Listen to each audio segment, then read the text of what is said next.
that letter's there where you can find any recommendations for us. That's in the report here. There are a few comments in there, but sort of ones we're dealing with from previous years. Nothing new significant there, but I would encourage you to go look at those, so you know what's happening there, but nothing significant I feel like I need to bring to your attention here.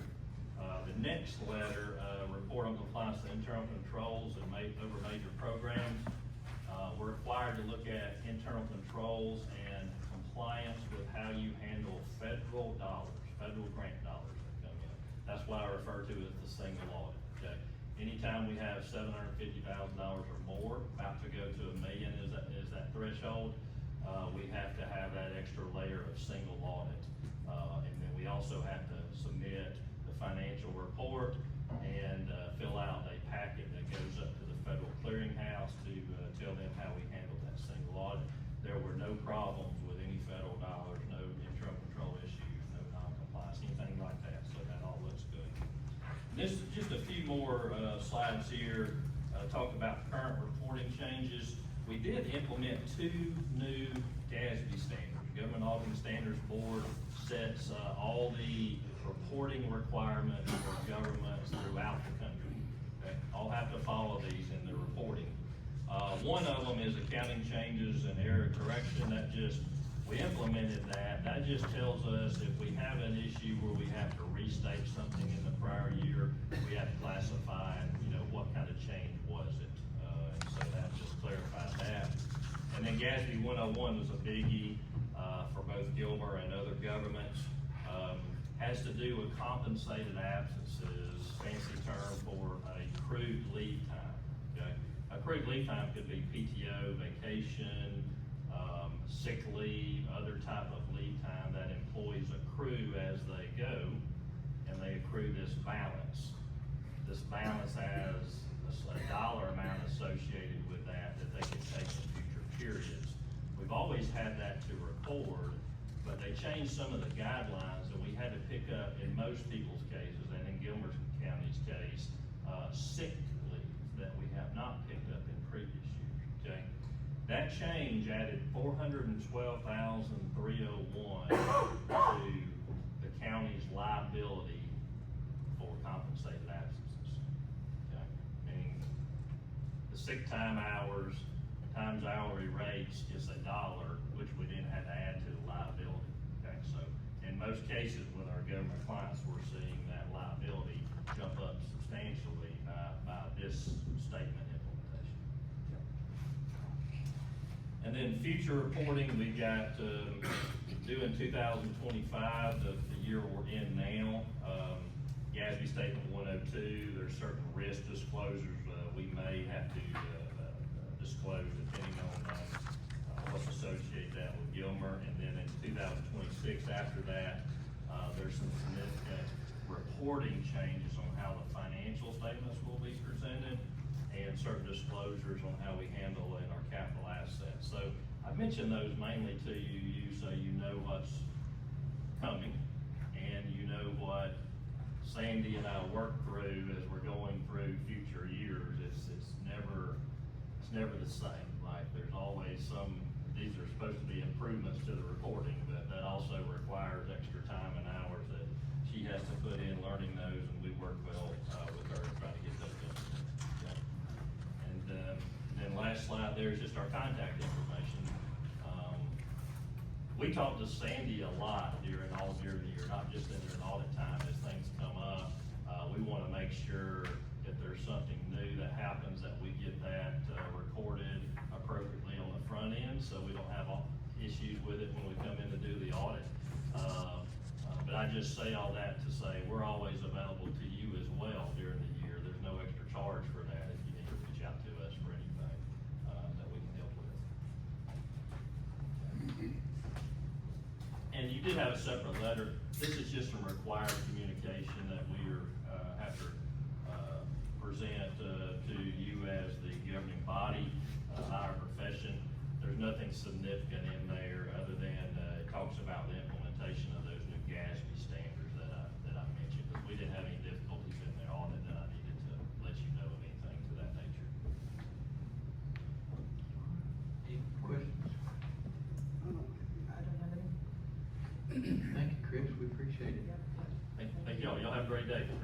as well.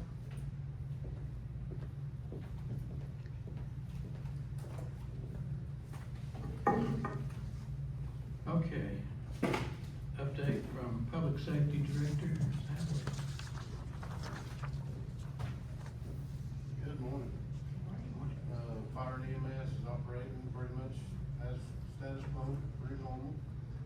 We do have our special operations teams training right now, getting re-qualified and trained up for the year. All of our drones are bought, our underwater drones, we got the bug kinks worked out of it, so we'll have some, show and tell at some point in time soon.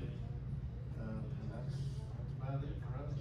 I do have some dogs out on lake up here that I'd like to try their drone out on. We'll, me and the operations chief will get right on that. When's the fire truck? The fire truck still is in, it's in Winder, and it should be here, we hope very soon, sometime in August. So, and we'll have a big show and tell for that one too. Any questions? Any questions? Carleen wanted to go up as high as it goes. I do, I'll do it. Well, just come on down. I'm not afraid. We'll put a ladder belt on you and a helmet and send you right. I don't wanna go as deep in the lake as that drone goes though. Well, I But don't. I'll watch for I don't either. Robert had envy of the drone. But then depending on how high you get on that fire truck, you may not want to be called boomerang. True. Thank you. Thank you. Thank you. Update on EMA. Aaron Freeman. Morning. Good morning. Everything's going good. We've got plans caught up to date. We're working on adopting the hazard mitigation that we're talking about later today also. We're implementing a few new things, in EMA. We're implementing a, debris management disaster, assessment, software that's gonna help us streamline stuff when we do assessments and debris management. It fills out all the forms and stuff we need to have for reporting and stuff like that. So that's a good thing coming for us. We also have an event coming up, we're working with public safety, August 16th, I believe it is. E911 will be going down for approximately 8 to 12 hours, doing a major repair, in their software. We'll be transitioning them to the EOC temporarily, as a backup 911, as we've often talked about doing. But that'll be happening, and hopefully that'll give us kind of some, retrospect on what really needs to be done later going forward in these events. But other than that, everything's running good right now, so. Okay. Do you get to select the time of that? Is it like the least? So they chose the, 911 director, Frank and Donna B selected, it's gonna be on a Sunday morning, and it starts at 8 o'clock, and it'll go from 8 to 8 hours, hopefully shorter than that, but we're anticipating possibly having some problems. This is kind of the nature of the beast, we'll see what happens, but that's the time slot right now. I figured as much. Okay, thank you. Okay, Jody is not able to be here. He had another commitment. And also Mike Brumby is not able to be here. He was inundated up there, which is a good thing. He did send, Jody and Mike both sent reports. Just one thing on the golf course, we did have a record-breaking month this past month, so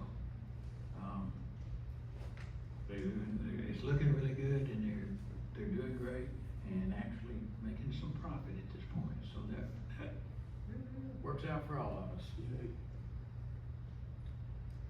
Code enforcement, Art Lukowski. Charlie, I really don't have anything to report. If you folks have any questions, I'd be glad to answer. I have one question. I had an Yes, ma'am. email that the other commissioners might have gotten as well, but asking, they had, actually it was a friend, so probably not, but a recent new dumped refrigerator and washer and dryer off on the side of the road.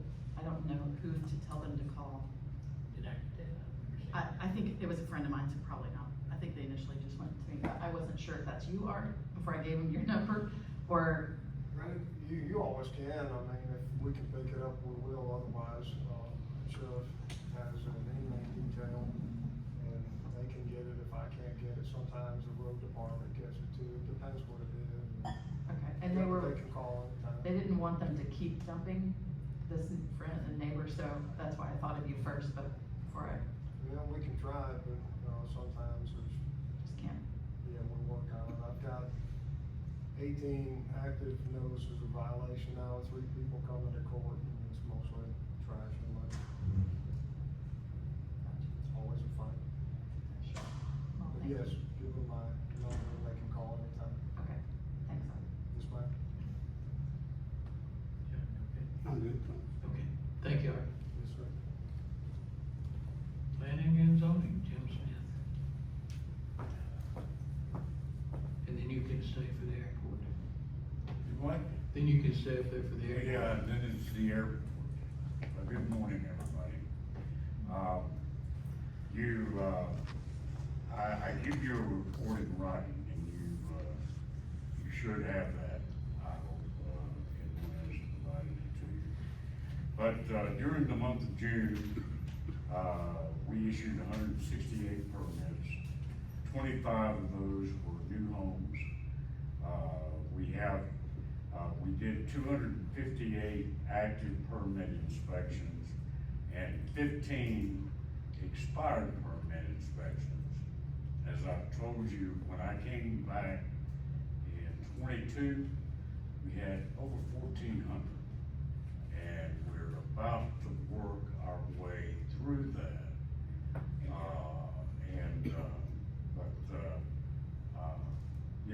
We're still doing some expired inspections.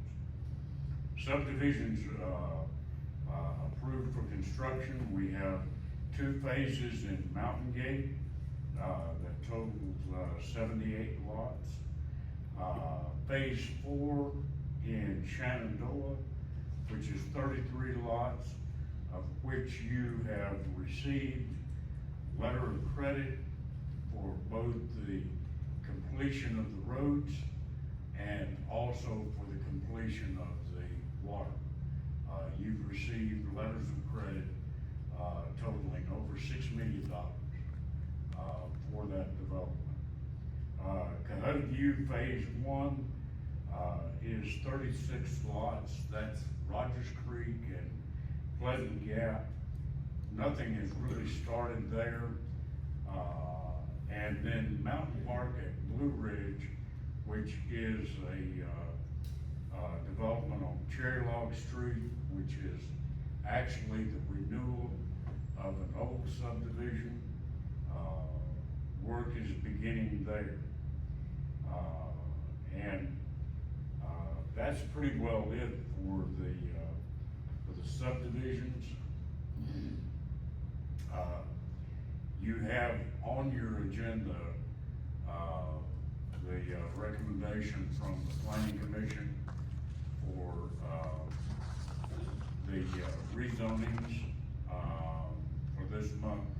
And by the way, I hope your meeting goes well tomorrow afternoon, because we have a Planning Commission coming right in behind you.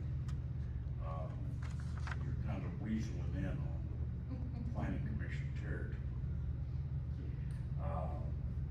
Erosion and sedimentation control plans, we've submitted 55 since January of this year.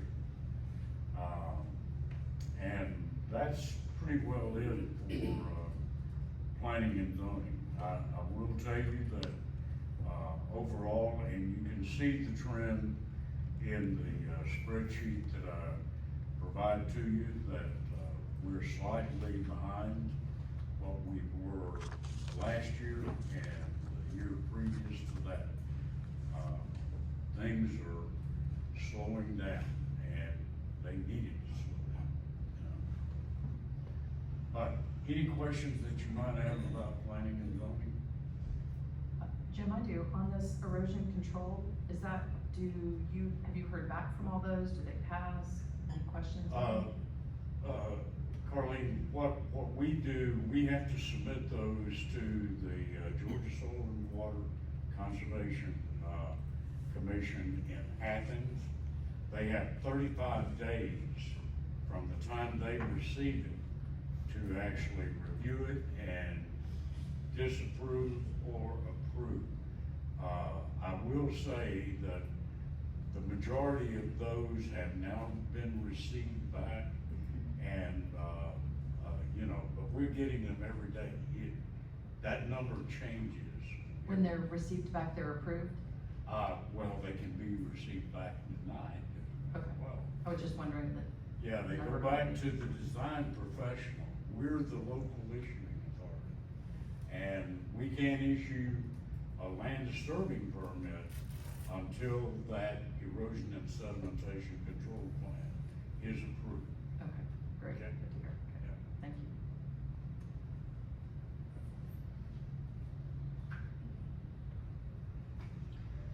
Now, as far as the airport is concerned, during the month of June, we had 166 operations for a total of, and bringing our total to 1458 for the year. Our fuel sales, we had, almost $4,000 or 771 gallons of fuel sold during, the month of June.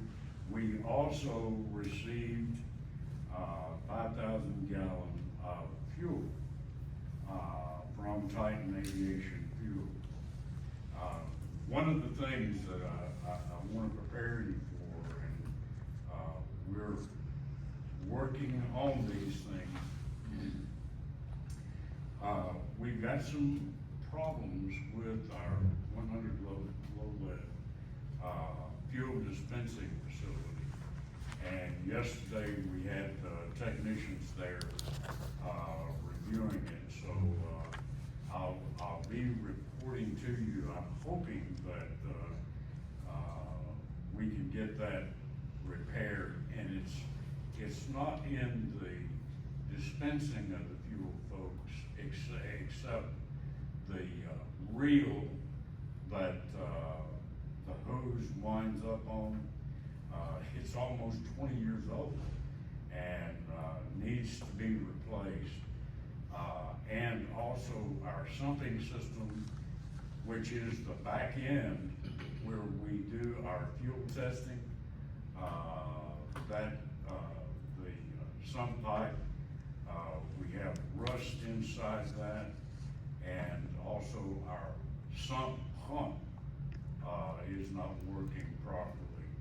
Met with the, technicians yesterday, and I haven't heard back yet, Charlie, as to what the estimate will be for that, but, we'll get that, repaired post-haste, because that's the biggest liability we have, at the airport, is that fuel system. We have, 13 hangar tenants and 11 tie-down tenants. One of the things that Commissioner, Marshall and I have been working on is the hangar keeper's insurance. And, I just received, and he received last night, a quotation from our broker, which is Marsh McClellan. And they have provided us with 2 quotes, one from AIG, who is our current, carrier, and the other from a company called Star Aviation, which I've never heard of. The disparity in the 2 quotes, AIG is $8,000 and Star is $3,000.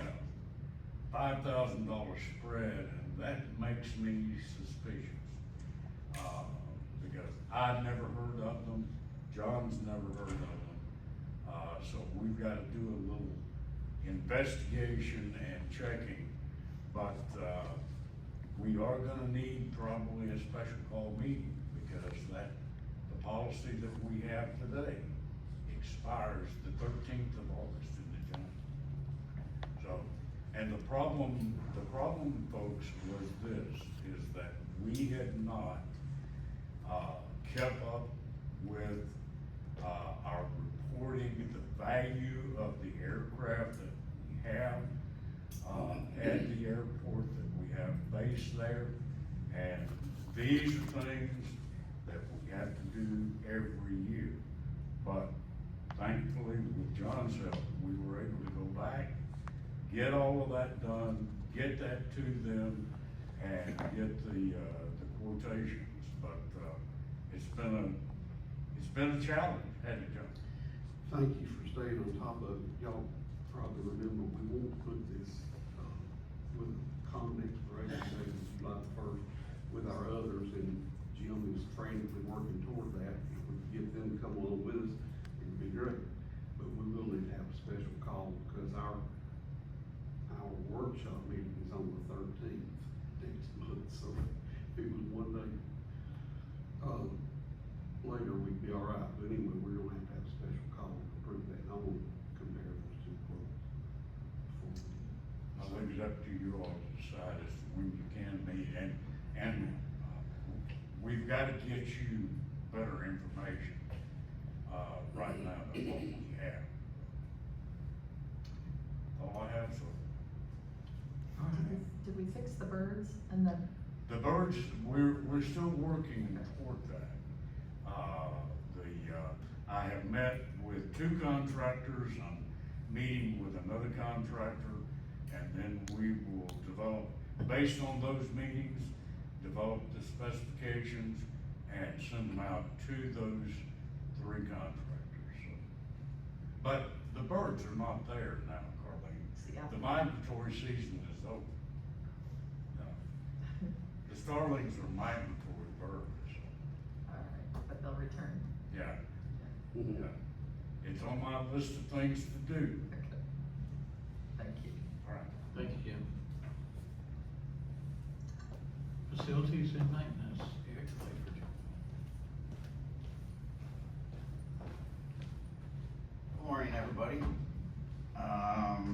For our new locations, the buildings, we've had our extinguishers, sprinklers, and our file panels all checked through Johnson Controls.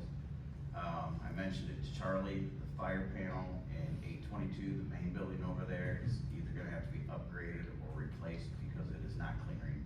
So when they were doing their testing and it triggers an alarm, it doesn't, it still works, but it won't clear any of the alarms, so there's something wrong with the panel, so they're gonna give me a quote on either upgrade or replacement, so just so we're aware of that. The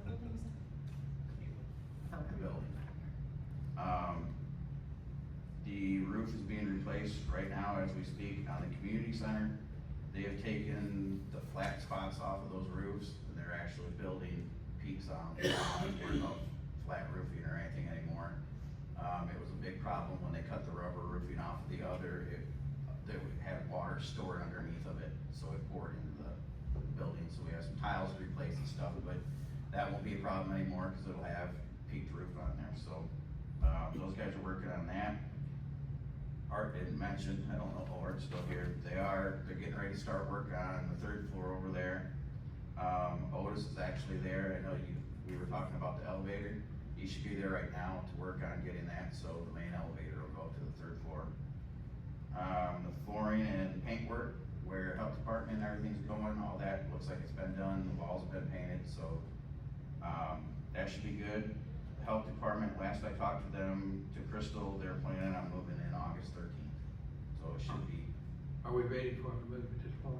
yeah, I think everything's good. I just talked to Tim from Gold Key, he's there meeting with the ETC to go over some stuff, but I just met with him because they wanted a couple doors put in, and push button for the front door, and push button for their double doors to go into their lobby, so that's stuff that they'll have to have done, but if they can get that done. I think they can probably still move in even without that for right now, but that's the last I heard, they've been changing it back and forth. Last week, the guys and I went with Tracy from Johnson Control, we're working with Aaron, all the fire panels and the fire stations here, all that.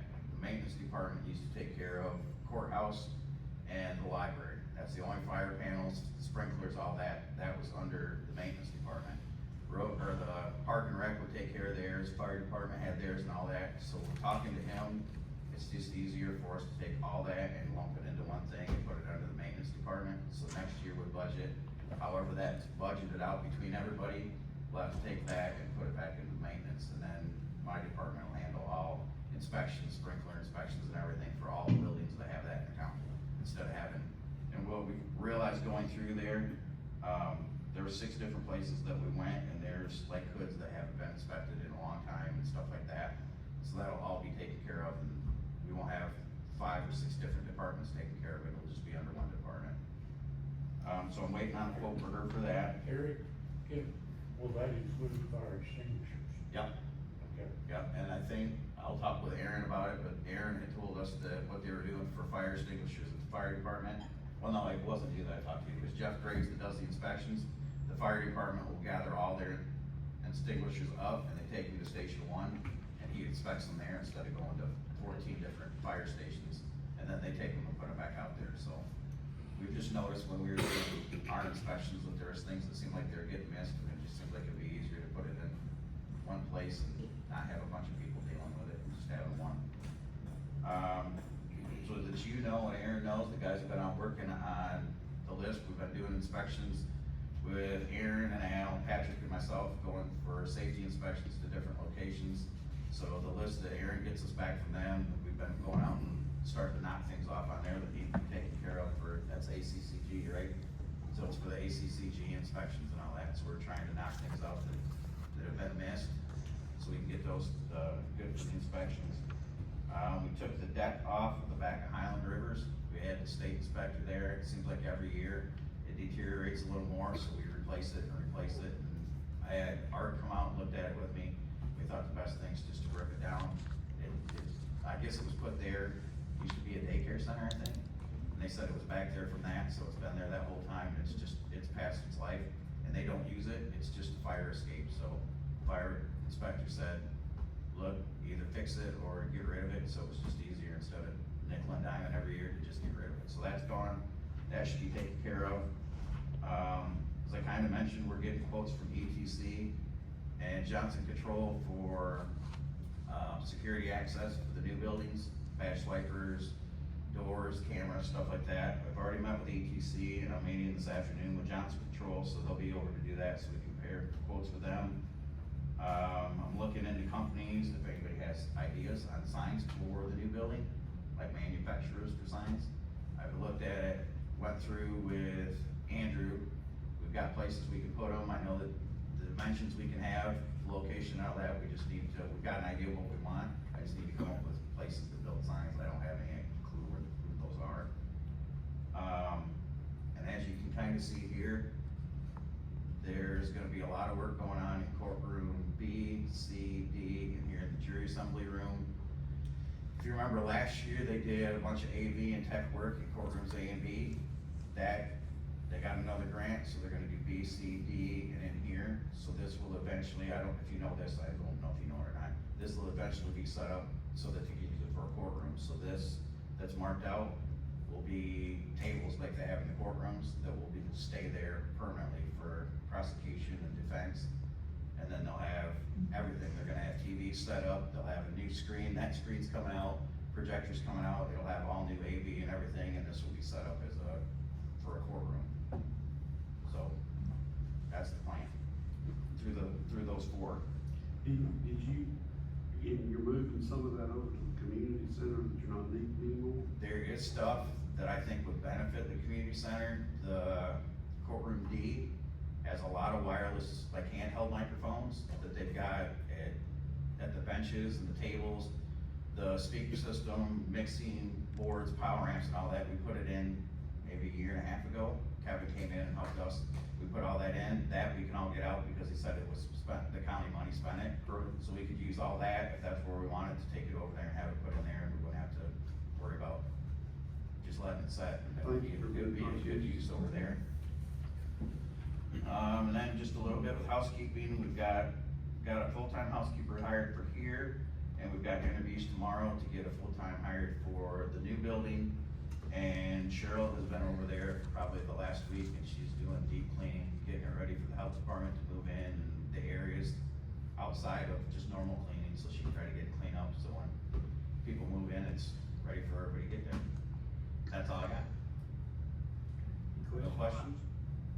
All right. Thank you. Yep. Okay, Ryan, right now is sitting in a cabin in Vermont, in the boonies, next to a lake, with no cell service. Nice. I hate him. So he won't be with us today. Animal shelter, Kelly Pickard. Good morning, everyone. So the shelter, everything's going reasonably well considering our challenges. I do have a couple good updates for you though. Our boarding situation with the Joenes, the 33 that we brought in, we got one mama and litter into local rescue, and then we have transported 15 to a shelter and a rescue in Lebanon, Tennessee.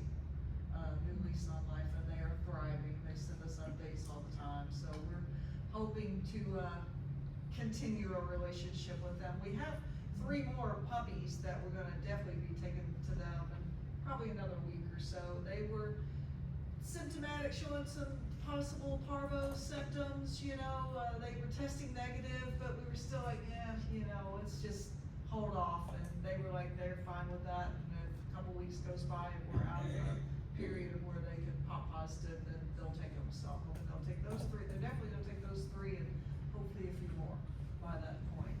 So everything's well with that. We've still got 1 or 2 that are in foster that need some additional medical treatment, so things are going well on that front.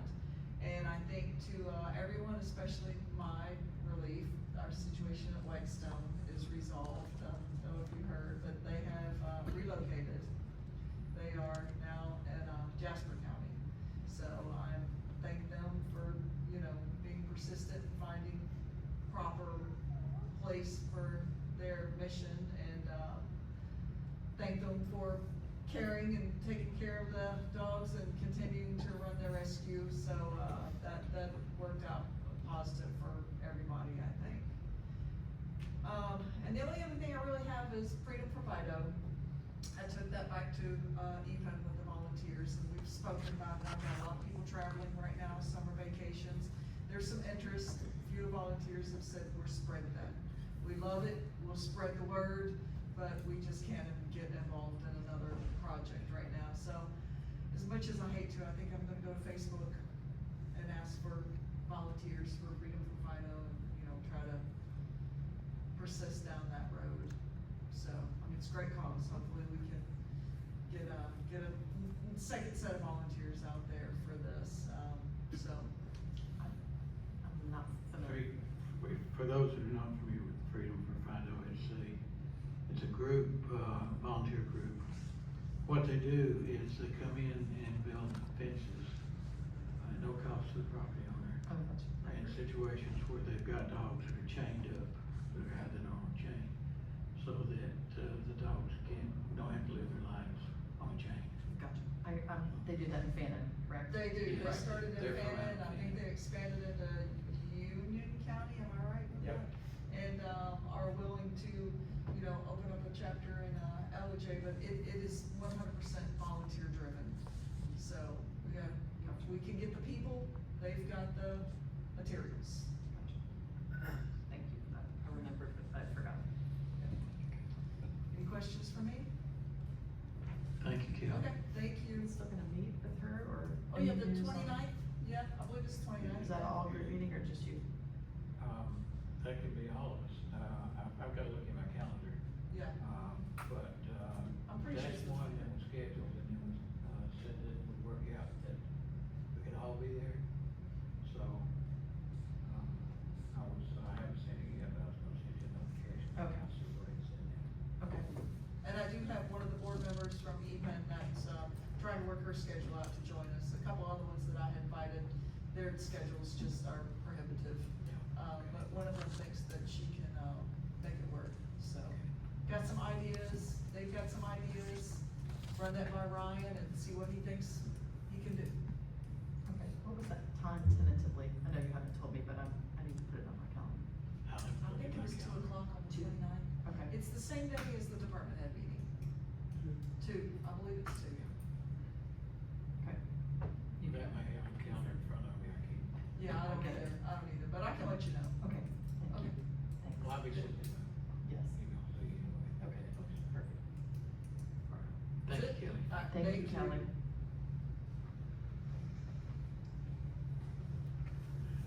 Okay, unfinished business. Brings us to discussion, possible action on an ordinance regarding rezoning requests for de-annexed properties.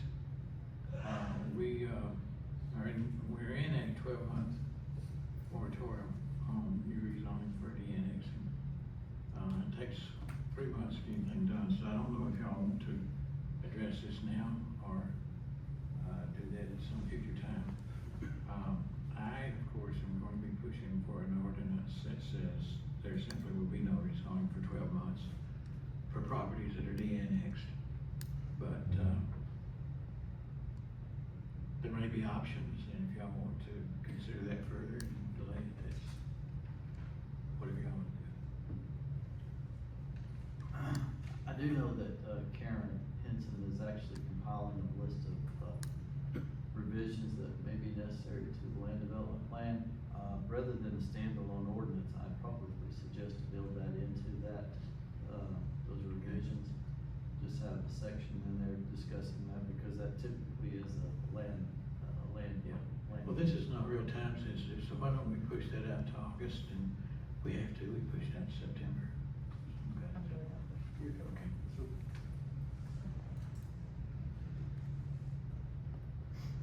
Discussion of possible action on impact fees. I know there was a mix-up on the contract that was signed that, caused a delay, but I haven't heard anything from them since they. Yeah, that was an email, he had an inactive email that he had shared with us, and that he had not received the contract. But that's been straightened out.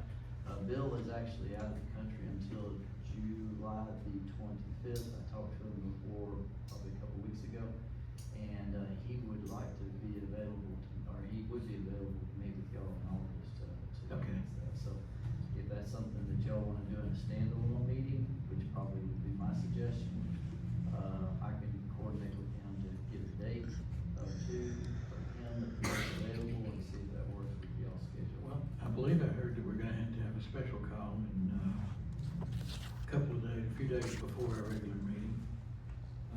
And that would be, would imagine for a fairly routine type of situation, so maybe, if we could schedule that, with him to be there, that would be almost a standalone meeting. Sure. Yes. Yeah. John, you okay with that? That's fine. Okay. Well, when you speak to him, David, if you can get some dates, well, we need to come up with a date for that special call and see if he can respect that date. It would need to be either the week of, the 28th or the week of the 4th to get us done on the insurance. His email says that he's out of the country. It actually said July 25th, but it's the 28th. He's out until July 28th. And he said August is fairly clear except for the last week, the 25th through the 29th. So you said August 4th, John? Anytime he's not available the 29th, it sounds like, so the week of the 4th would be fine. If we could meet the week before that, that'd be better, but we'll. Yeah, it doesn't give us a whole lot of time. No, we need to meet, 4th or 5th in there, we can, me and you will take a ride if we have to. Let's see if we can get him to meet with us on the 4th or 5th. If not, we'll just go ahead and have your meeting when you need it. Okay. And we'll do something with him separately. Okay. Someday.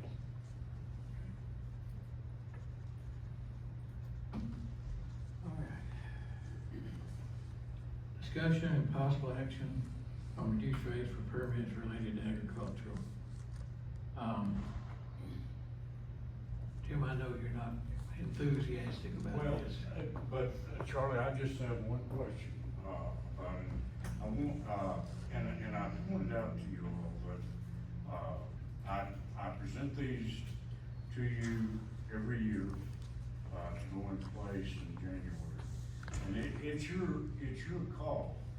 But if you look at the monthly report, if you change the fee schedule mid-year, then it wouldn't seem fair to me for those that get the permit after the fee schedule change, especially if it's a reduction. And those that have already received them. For barns, we have already issued, I believe, 14 or 16 permits for barns. And, you know, it wouldn't seem fair to me that unless we refund that money, to them, but I would recommend to you that you wait to implement any new fee schedule until January. And I don't have a problem with that, Jim, but let me ask this, on those 14 barns, are all 14 of those for working farms? Well, I mean, I don't know that. I can tell you from an inspection standpoint, it takes the same amount of manpower, the same, and we do barns, garages, pole barns, I mean, things like that. But I would think if it's a barn, Charlie, it's gonna be a working farm, yeah. Okay, I'm fine with saying that, we can do this effective January 1st. What I'd like to see is a 50% reduction in the, permit rate for working farms. Oh, so that means that it's gotta be zoned agriculture, right? Oh, I certainly think so. I can't imagine a working farm that would be All right, zoned well, you would be something else. surprised. Well, then if it's not zoned agriculture, I don't see how they could get the decreased. I would strongly recommend to you that any changes in the fees that we do, whether it's that or something else, that we keep it consistent with our budget and our fiscal year, Yeah. because doing it mid-year, there's inequities, you know. People that have already gotten their permits, they're gonna be mistreated, and they're not gonna like that, and I wouldn't like it either. Yeah, And I I think see we all your agree point, that. I'm fine with that, I think we're all okay with January 1st, so. And that'll give us more time to think about it.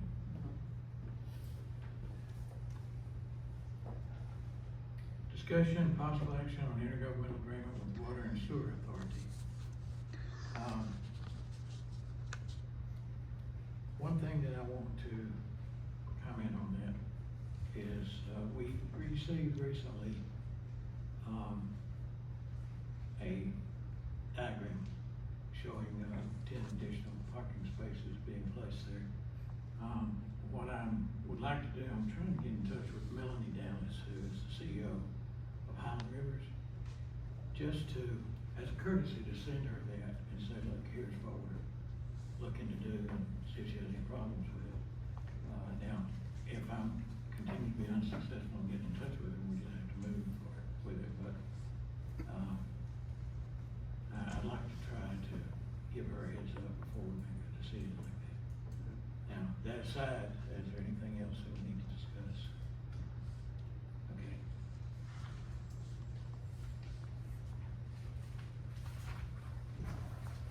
Discussion and possible action on the hazard mitigation plan. Aaron, I don't know, I think I forwarded you that letter from the, Safe Lakes. Safe Dams. Safe Dams. Most of what they had on there was just correcting addresses and phone numbers and such. Correct. Most of that information's already been included in the plan as it is, because they do their annual inspections anyway.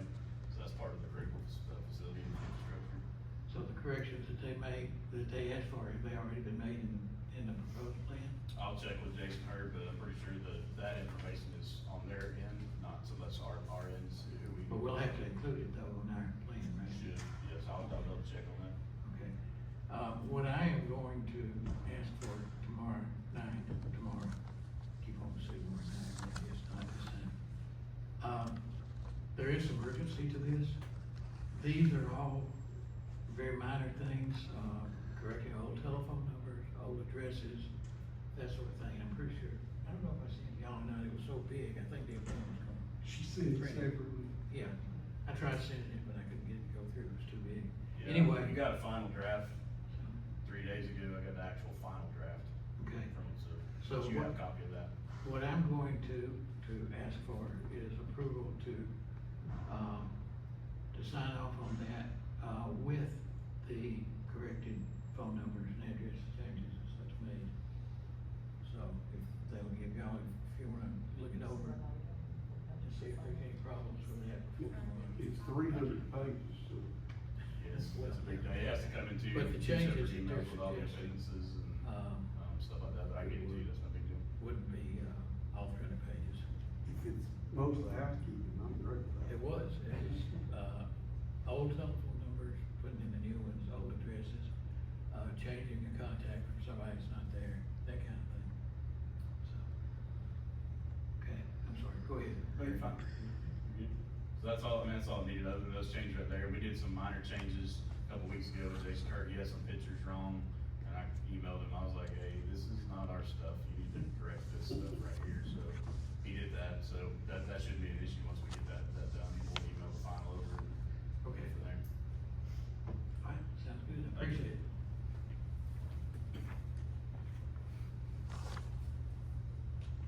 Okay, under new business. One, two, three, 8 requests for rezonings. Does anybody have any discussion or? I'm inclined to, follow the recommendations of the Planning and Zoning Commission on each one of those. I as well. Okay, that sounds good to me. One denial and the rest approval. Okay. Brings us to citizens wishing to speak. Anybody that wants to speak on any topic, and we do typically ask for a 7-minute limit.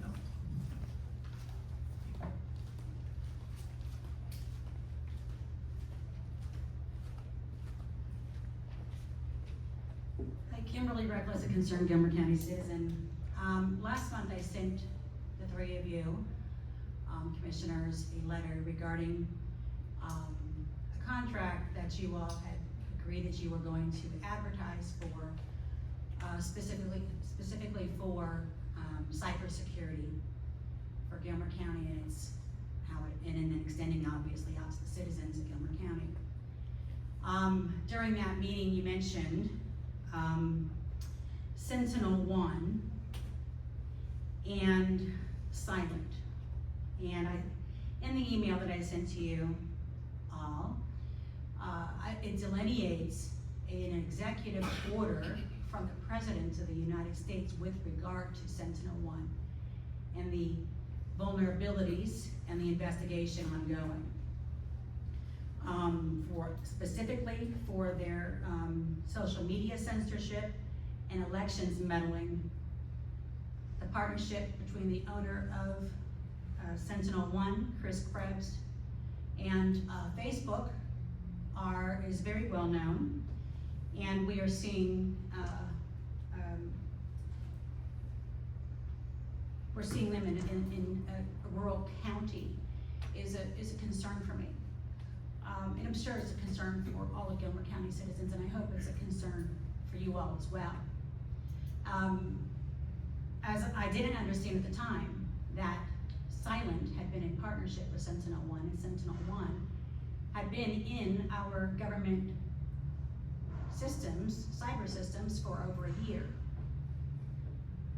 Now their partnership between Silent and Sentinel-1 has gone its different ways, and Silent is no longer providing services for Sentinel-1, maybe because they're trying to distance themselves from Sentinel-1, I would assume.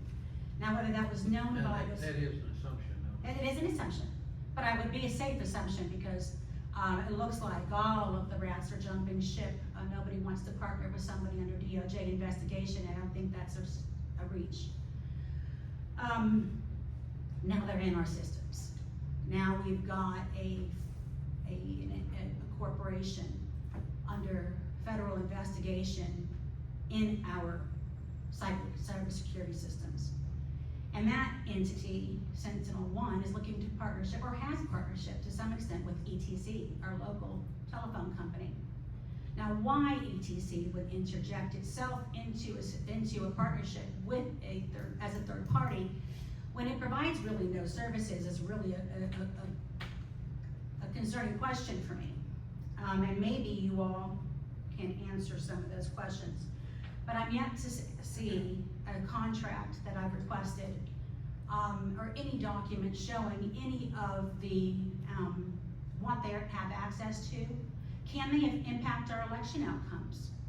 Are they censoring local social media? Because I will tell you this, I've been in contact with the 3 largest Gilmer County social media venues, and with representing over 50,000 individuals who are saying they are seeing significantly decreased engagement and exchanges in our local social media pages.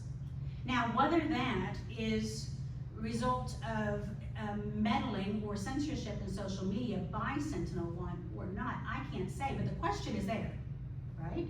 The question exists, and it's your responsibility to protect the citizens of Gilmer County and to make us feel like you all know what you're doing, because I really question with regard to cybersecurity, if you all might not be in over your head considering where we're at today.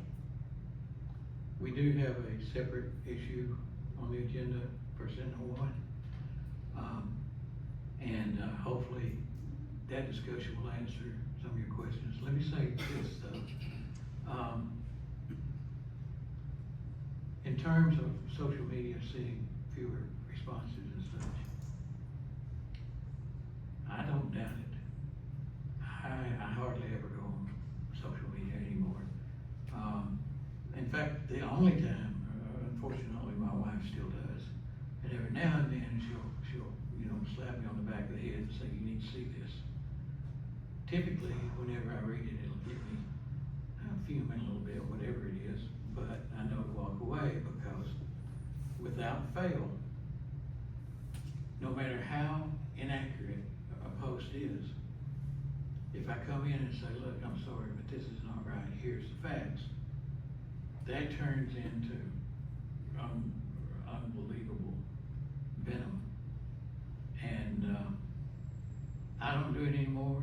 I know a lot of people who tell me the same thing. I just won't respond anymore. Now, I can't say that there's no meddling from anybody. I'm pretty sure it wouldn't be SentinelOne, but I can't say there's no meddling. What I can say is that social media has become so vicious, so inaccurate, that the people who are on the receiving end of most of this stuff don't even bother to respond anymore, and that's me being one of them. And I can understand why response will be down, because any response that's made by anybody, not just me, is met with just unbelievable viciousness. So, Well, I would say that private pages like Keep Gilmer Rural, we're doing just fine. Our engagements are not diminishing. It's the public pages that seem to be having an issue, and I don't know what the cause of that is, and I don't pretend to know enough about any of that to understand more than I can read an algorithm, and I can look at page algorithms and see engagement and who's seen it and who's commented, and I can see that we're doing just fine. It's still where you would consider where you would find the vitriol, whatever, locally. We're not struggling. What's struggling is just people looking for, hey, where can I find a builder? Where can I find a roofing guy? I need a pet sitter. For whatever reason, it doesn't. What's different today is that we've got a significant decrease in social media engagement coming out of an election and into a period of time where people are feeling very positive. So for Reed, it doesn't really make a lot of sense, and it's just a question mark. I'm not making that accusation.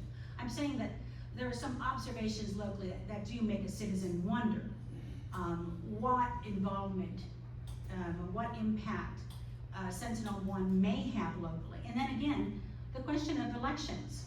We do have outgoing election connections from our elections process that do go to the state Secretary of State's office. So where are vulnerabilities there, and who's checking that? SentinelOne?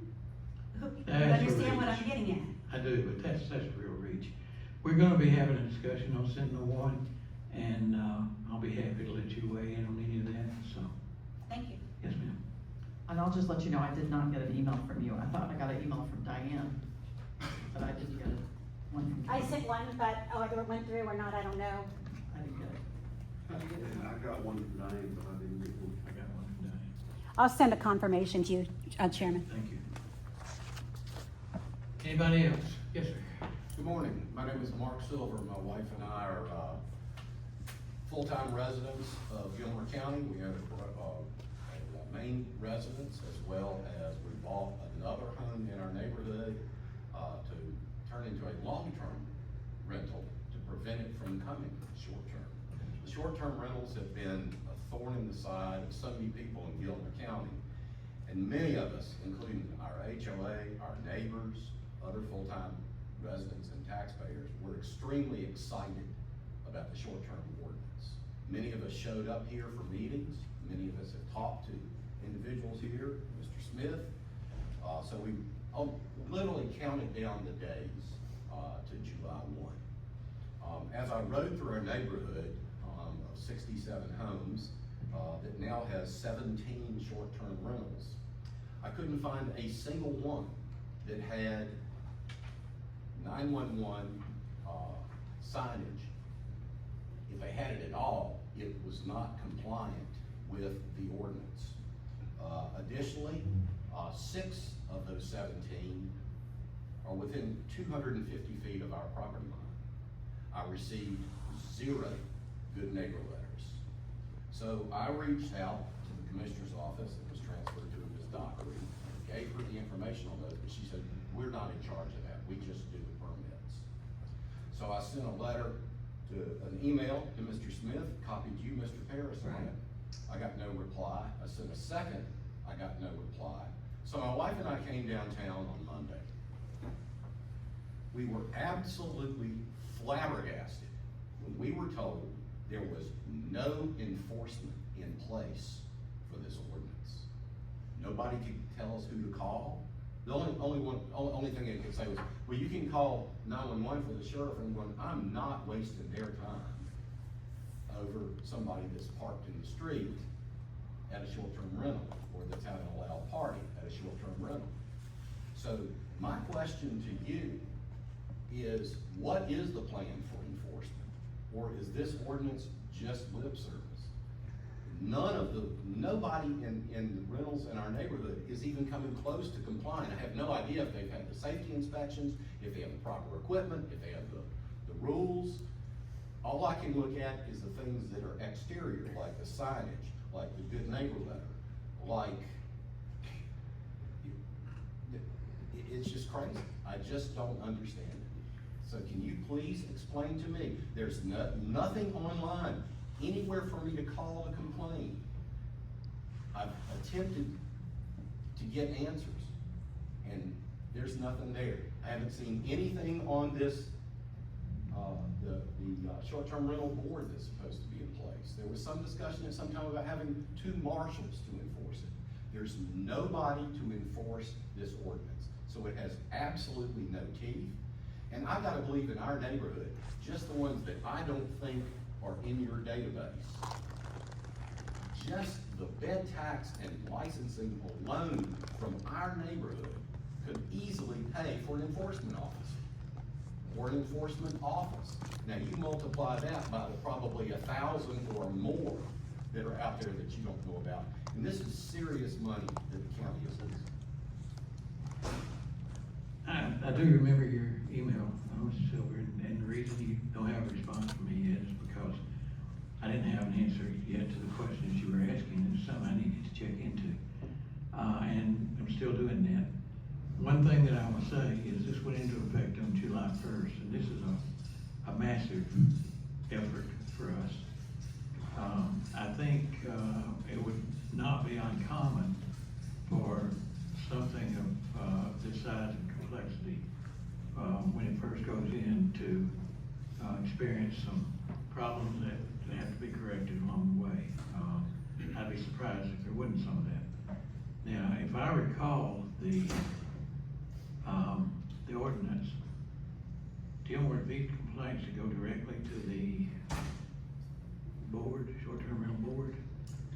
for review before they come to you?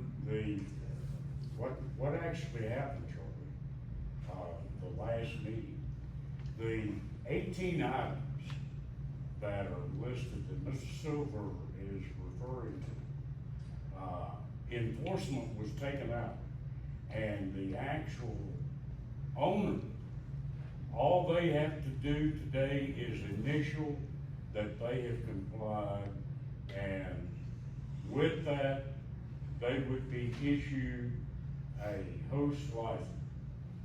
There is no mechanism there, I thought any so. longer for enforcement. I thought though that there was a mechanism, never mind getting the permit, getting the license, that going forward, if you did not, if you weren't in line with the requirements of that ordinance, that, you could get a warning, you could get this, that, and in fact, could get your license revoked. Right, and That's in I place, have right? worked some of those. I haven't worked, with Mr. Silver yet to identify who those violators are, but it's been in place, what, 16 days? Right, well, and that was my initial point. Yeah. But, in terms of being no enforcement, the enforcement on that that's built into it is simply, you know, you get a warning, and, if you still don't comply, you lose your license. So, How do I make a complaint, and who gives the warning? the warning would come from the board. Then it could be escalated to Jim, because he's the guy over the board. And then from there, if they did not comply in a specified period of time, they would lose their license. Ms. So- Parrish, your office told me on Monday that y'all did the permitting, but not the enforcing.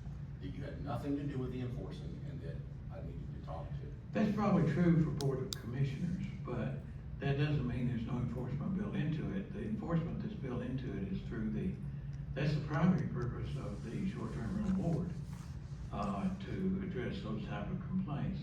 And then they would be escalated to Jim, and then they would lose their license if they still didn't comply. It's probably accurate to say the Board of Commissioners is not involved in that at this point, because that's not part of the procedures that are in place, but it doesn't mean that there's nothing there.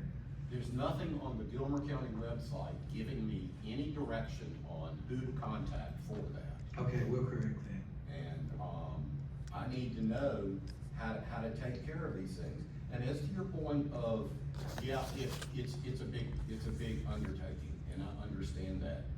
But yet, the commission, this originally was to go into place, as I recall, January 1. We were counting the days down, and then suddenly it was April 1, and then it was July 1. And So I'm you just as had a frustrated 6-month about that delay as you are. to put those things into place. We contracted with an outside party Go OS. to do all this, Go OS, and, there were a number of delays on that, and it was as frustrating for us as it is for y'all, but, and honestly, I was to the point, if they can't get it done, you know, then I think they're in violation, we need to find somebody else, but I think they finally got their act together. I've talked to some other counties that use them, and they said pretty much the same thing, a lot of hiccups to begin with, but now that they've got it going, it's going very smoothly.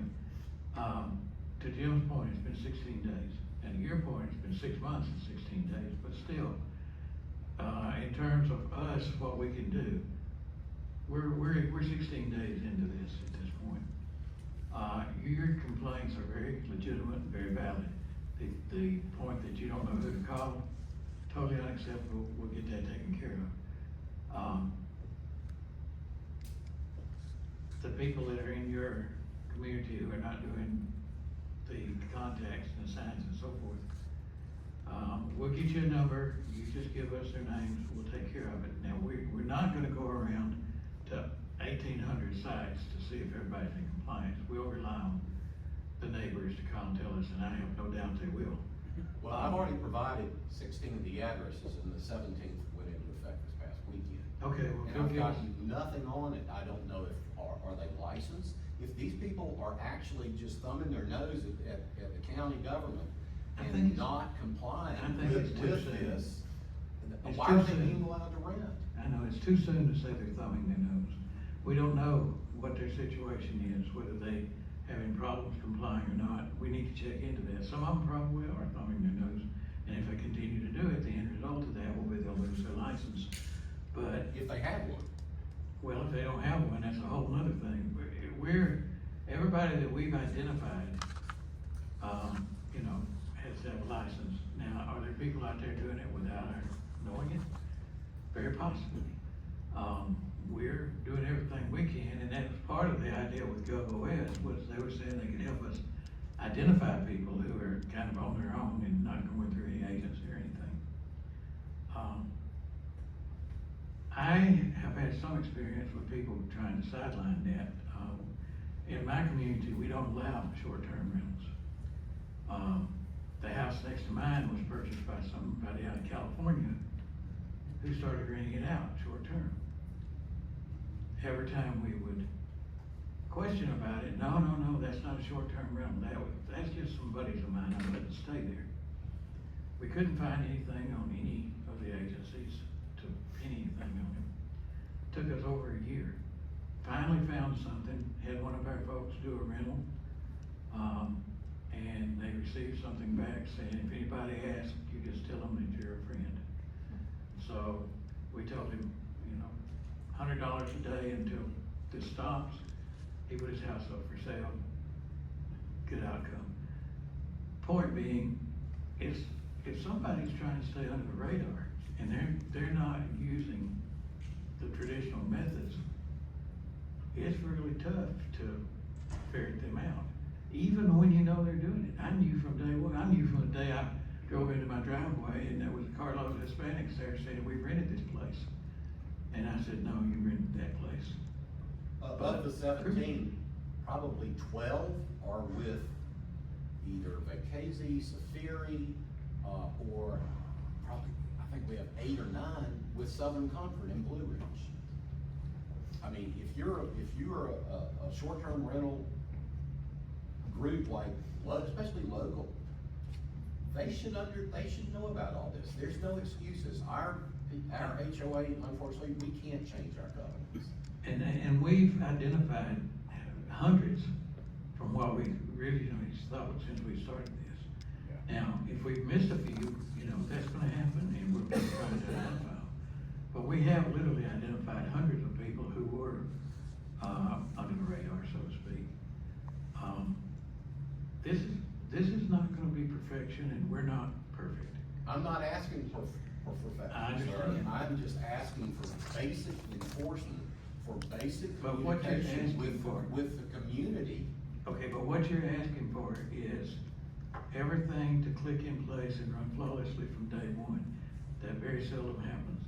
Give us an opportunity to work through these things and make it work. Sir, I'm not asking for perfection. I'm simply asking for a way to let the government of Gilmer County know that there are issues with the short-term rental, and I just need to know who to call And you if there is a violation. And you will have a name and number before this day is over.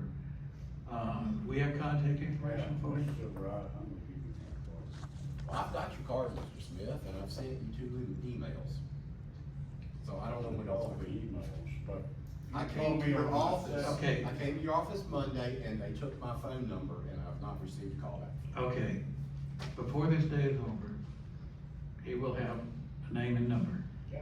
Okay, Thank you. thank you. I appreciate you being here and letting us know, because this is how we'll get better. So thank you for that. Anybody else?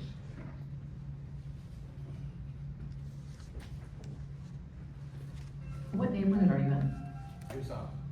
I'm sorry? Goose Island and Cherry Goose Lawn. Island, okay, thanks.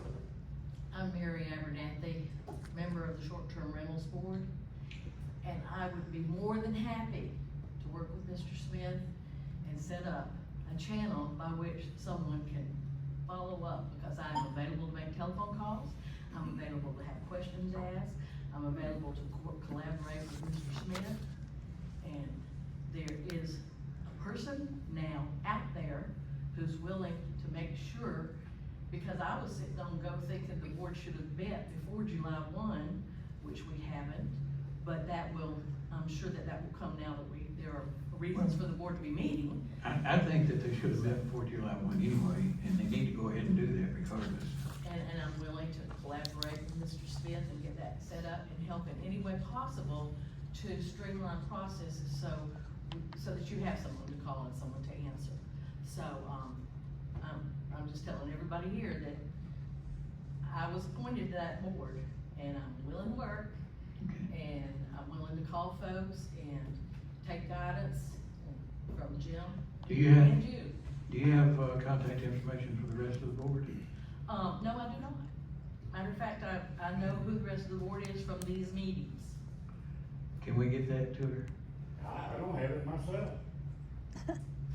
There is a significant problem here. I will find out who the board members are, I will contact them with Mr. Smith's, giving me permission to do so, Okay. and set up a meeting and get us met. That would be great, I appreciate it. And, you know. And if you don't have enough people, I will volunteer for the group.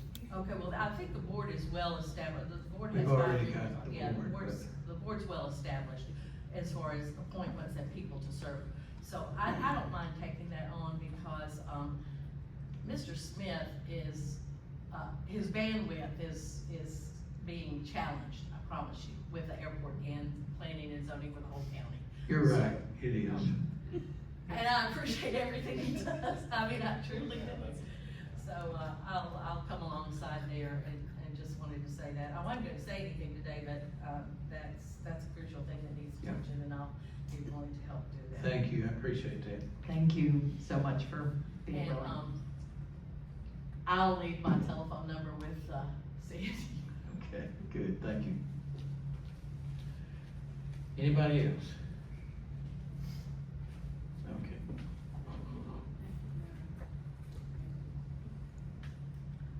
Appointment of a member to keep Gilmer Beautiful Board.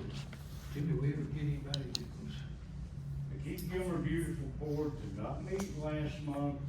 Edwina, you know, I'm not the chairperson. Okay, well, let's move this to August and, I did say Robert is willing to serve if they'll move the meetings to 4 or 5 o'clock, but, No, not at 4 or 5 o'clock. okay, well then he's not willing to serve. He teaches. Just, he They- said you could get younger people, We people, meet, working people, if you could meet. I believe it's 10 o'clock in the morning, once a month. I'm just letting you know. He feels like there are people that he could get to Well, become. I don't know if you've even made contact with the chairman of Betsy's Resolution. You know, so that's a problem in itself. okay. Appointment of a member to the Gilmer County Ethics Committee. I believe member Davenport, is willing to do that, and I would highly recommend her. Yes. Appointment of a member to the Building Authority. Joene Ruekert is willing to take that on again. God bless her. And I would highly recommend her for that. Everybody okay with that? Yes. Okay. Discussion and possible action of FEMA funds. Aaron Freeman. So in lieu of presidential election, there's been some talk, a lot of talk, about defunding FEMA, dismantling them, restructuring them, however you wanna word it. With that article I sent to you all back, that came out in April, regarding the per capita indicator, that right now it sits at about $1.89 per capita, and they're looking at raising that 4 times the amount. I'm gonna throw some numbers out at you real quick. We had, Gilmer County in the last 10 years had 4 incidents that were declarations, FEMA declarations or federal declarations. If that per capita is raised as it is right now, as they're on the agenda to raise or looking at raising it, we would have only met the criteria to be funded 1 out of those 4. With that being said, in the last 10 years, we've had 113 reported incidents. Some of those incidents were not reported. And again, of those 4, those were FEMA declared incidents, mainly flood incidents and some storm incidents. I'm bringing this to you because in the event they raise this per capita, there's a good chance that a lot of our funding from FEMA disappears. disappearing. We will not have availability, and if we do have availability, it'll be very delayed, more than likely, to get funding from FEMA, if they're actually available. So what I'm proposing to you is we talk and discuss ways of creating plans for mitigation going forward. Most of our damages accrued in the last 4 disasters were roadway wash, culverts, storm debris, stuff like that. Luckily, we didn't lose, main infrastructure structures, so to speak. With that being said, that there is, they are pushing that in the event that happens, they're gonna lean very heavily on the insurance companies to replace that damage, versus the funding. So, again, we have in front of us a situation now that if a disaster hit right now in Gilmer County, we don't know what FEMA's gonna do. Actively right now within the United States, there's several disasters going on. This year alone, there's been 48 federal declared disasters. So looking at FEMA getting here for us is pretty slim right now. So we need to devise a plan or discuss a plan going forward over the next few years to look at some things to help mitigate and get us back on our feet fairly rapidly in the event something happens. What that looks like could be anything from stockpiling pipe, gravel, stuff that we use readily during disasters to get us back to create access and points like that. In regards to structures, it all comes down to insurance, which we've talked a lot about in recent days. But that's neither here nor there at that point, because it's depending on what coverage we have. So I ask how you want to proceed going forward with this to kind of set forth, a plan for mitigation recovery in the event that something does happen. I believe that we need to have relevant department heads getting together and putting together that plan for the board to be able to look at. I know it would be you and Brian Stanford. I think we need a representative from the Sheriff's Office. Agreed. I think the animal shelter should be involved in that as well.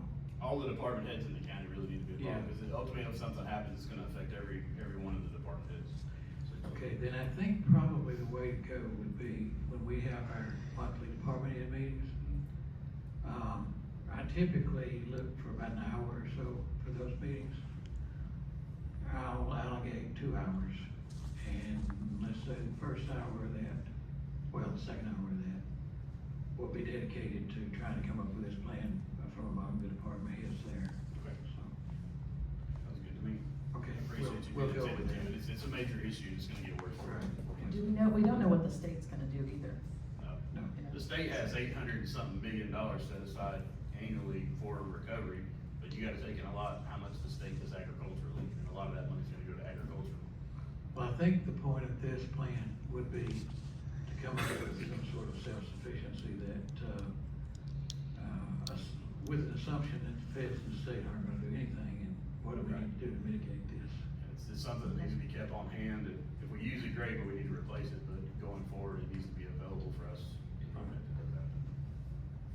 Okay, Thank you. we'll get together with that then. Thank you. Thank you. Yes.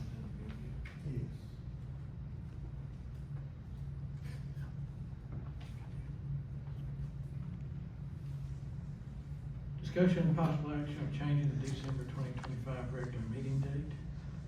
I have a conflict on that Thursday because that's gonna be an ACCG meeting that I have to attend.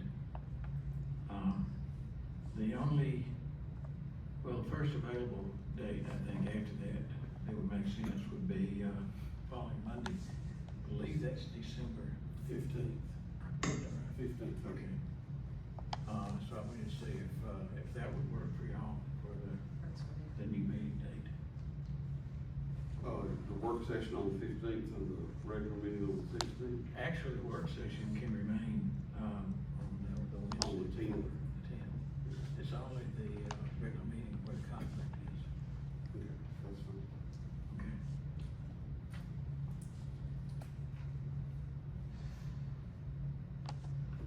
Discussion and possible action regarding accepting an irrevocable letter of credit for guaranteed performance for completion of roads at Sunrise Subdivision. Jim.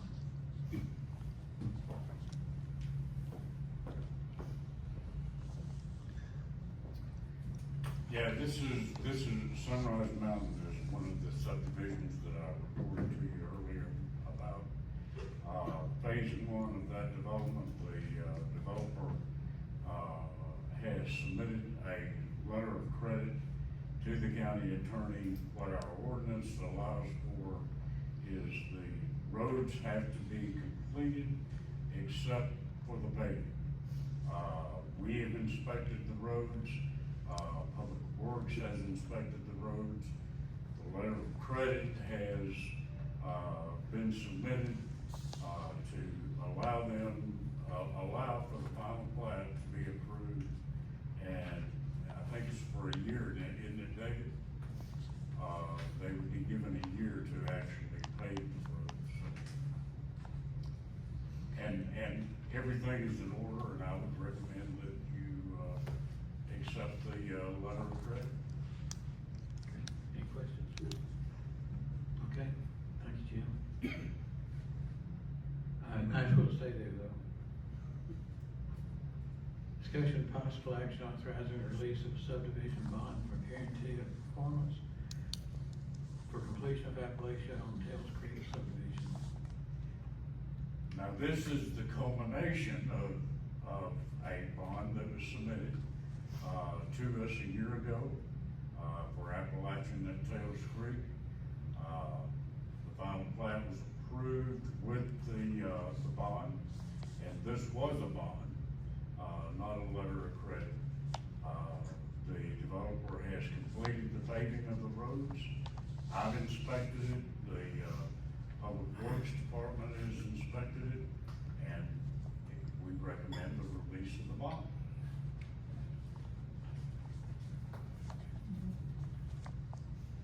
All right. Thank you, Jim.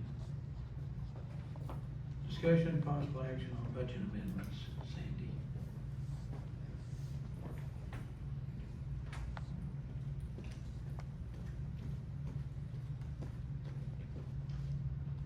Hopefully all of you got the email that I sent out with these details. To summarize, there were some capital funds left for the road department in 2024 that Ryan feels like he needs to have us rebudget for 25 just because of some repairs, Raven Cliff and some other things that he knows are coming up. He thinks he's going to probably need those funds that did not get used last year to use for 25. And that was, he had 470,000, give or take, left from 24. So that's what that one is for. The other one was for the workers' comp premiums, which almost doubled for 25. We did not get that information until December of 24. So I need to adjust those workers' comp numbers for 25 to, accommodate that increase. What was the And then- funding source of General fund, that? Fund balance? yes. And then the third one, the last one is for an added position that I don't recall we talked about the funding, the particular funding. Well, we talked about the funding, but you know, the actually approving the amendment for that position, and then the, some adjustments for a couple of people in my department that are taking on a lot of the short-term rental responsibilities, so. So just moving that from planning and zoning to finance. Well, Hey, that was, planning and He was not zoning, you asleep. look at the numbers, we don't have the money, I think Jim's preference is to take that from yeah. a line in the airport budget We that's haven't, not being used. yeah. And he does not anticipate it's going to be used this year, so. I'm fine with it. So, Okay. do you, are y'all aware of any others, Charlie, that have, I might be, but it's too soon to tell right now. okay, well, we can discuss it later and bring it up tomorrow. Thank you. Thank you.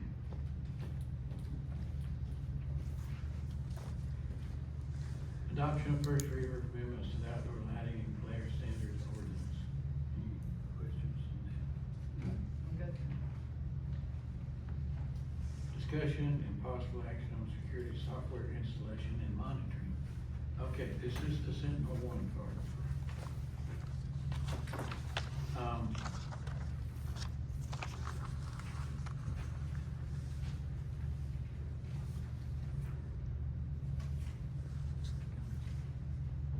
I have been meeting with Crow and ETC and Sentinel-1, individually and collectively for a number of days now, trying to figure out what's going on and where we stand on all that.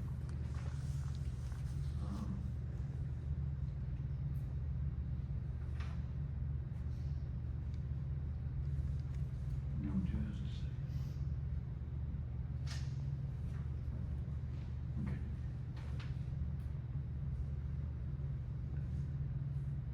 First of all, as we've noted, Sentinel-1 has been, we've been contracting with them for about a year now. In fact, the date on the contract, was, August 12th, so just short of a year. This was obviously before there was any kind of a situation which occurred in March between Chris Krebs and Donald Trump.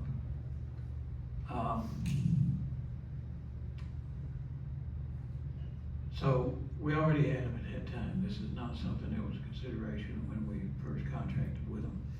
Now, you may recall that a little over a year ago, we were hit with a ransomware attack. We actually came through that really well, all things considered. We did have ransomware insurance, and one of the first things that they did was hook us up with an outfit out of Florida who specializes in ransomware, mitigating ransomware attacks. Very, very competent group of folks. They did a really good job for us with this, but we had backups in place that allowed us to, with ETC's help, to restore things very quickly. The longest outage that we had because of this ransomware attack, I think it was 3 days for the Board of Assessors. The Tax Commissioner's Office was back in a day. PLC was back in a day. Very few inconveniences for the people on this. In fact, the only real issue that we had from it in the end was not the fact that they came in and encrypted our files. We were able to get all those back. It was the fact that they had downloaded those files and had them, and some of those files had some confidential information for whoever was involved in that particular, whatever the file was about, whether it be social security numbers, driver's license numbers, whatever. And their big threat in the end was not so much, we're not gonna give you the key to unencrypt your files. It was, we'll release these files to the dark web, and people's confidential information will go on there. We did reach the folks out of Florida did reach a settlement with these folks. It was paid by the insurance. And again, not so much for us to be able to unencrypt the files that they encrypted, but to ensure that they would not release these files, these confidential files on the dark web. Now, in the end, all we had was their say-so that they wouldn't do that. I feel pretty confident about that though, because ransomware folks are as unethical and horrible as it is. It's a business to them. It's income to them like any other. The first time that they make an agreement like that and then go ahead and release the files anyway, from that point on, anybody that they attack and encrypt their files and hit them with the ransomware and they say, we'll do this or we'll do that, if you pay the ransom, we're just gonna laugh at them because we know that you're not honoring your word. So it's, for these folks, it's a business arrangement. If they agree to, not release these files and then do it anyway, nobody else is ever gonna pay them again. So I'm pretty confident that we're okay with that, particularly, it was a relatively low figure in the end that they agreed to, and I think a lot of that was because of the fact that we didn't need them to unencrypt their files. We just basically were looking to protect confidential information. Now, having said all that, once that was all totally resolved, the people from Florida then were tasked with how do we make sure that this does not happen again. So they put together a plan. There were a lot of meetings, a lot of considerations, a lot of options, and in the end, they recommended Sentinel-1. Seemed like a good product. And I will have to say that Sentinel-1 has worked out really well for us. They have stopped in progress 2 attacks since then. They caught them in a point where they were not able to reach anything where they could do any damage. They identified the way that they got into our system, put in place protections to make sure nobody got in their way again. In a couple of cases, we had to wipe a couple of PCs and start over on them. But they've done a good job for us. So when it came time to renew, I really didn't think twice about it or look into it or be aware of anything, any problem with Sentinel-1. You know, it's like, okay, fine, let's just go ahead and renew this thing. We did though get 2 quotes because Silent has divested from Sentinel-1 for whatever reason. So we got a quote from Crow, who has an association with Sentinel-1. And what that quote is Sentinel-1 will do. I'm sorry, I don't remember. Crow does have an association with Sentinel-1. Well, they have association in the sense that Sentinel-1 does the monitoring, and then whatever they flag goes to Crow to I be. didn't hear what you did. Oh, yeah. They do or do not? Yeah, they do. And that association is that Sentinel-1 monitors our network. And when they find something that comes up, like those attacks, all they do is report it, and they report it to Crow. Crow then comes in and does okay, here's where they came in, here's what you need to do, and that sort of thing. Here's how we're going to address this. So there's 2 sides to it. There's the monitoring, and then there's the actions that are taken once the monitoring identifies a threat. So we got a quote from Crow that includes Sentinel-1 doing the monitoring. They would then respond to whatever threats are identified. We got a quote from ETC. We didn't specify necessarily Sentinel-1. We just said we need a quote for monitoring and response. And the quote that we got was for Sentinel-1. They are a premier company out there doing this. And on the second quote, Sentinel-1 does the monitoring. Whatever threats they identify then would go to ETC rather than Crow, and ETC would come in and mitigate those. That brings us to the point where now there's a question came up about Sentinel-1. So in looking into that, the problem originated with Christopher Krebs, who was a cybersecurity expert in the Trump administration, and apparently he messed up pretty bad.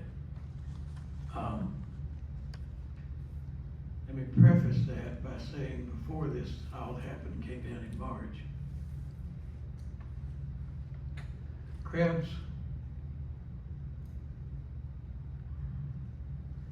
had an organization that Sentinel-1 purchased.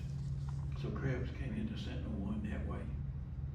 He was obviously very high up within the Sentinel-1 hierarchy. When all this came down in March and Krebs lost his security clearance. And some folks that he was associated with, Sentinel One realized that they had a problem. Krebs left, he's gone. He left right away. They've also taken steps there were 10 other people who lost their security clearance, and they have mitigated that. Some of them didn't need a security clearance anyway. They didn't do anything that was of that nature.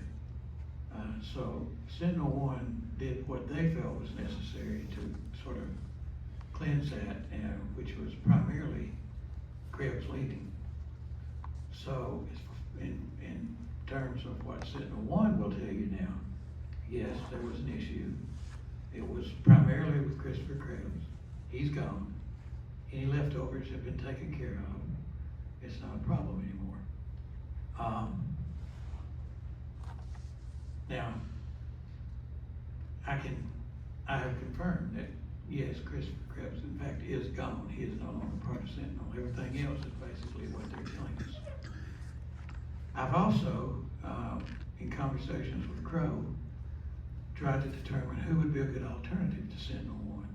And there is only one reasonable alternative to that.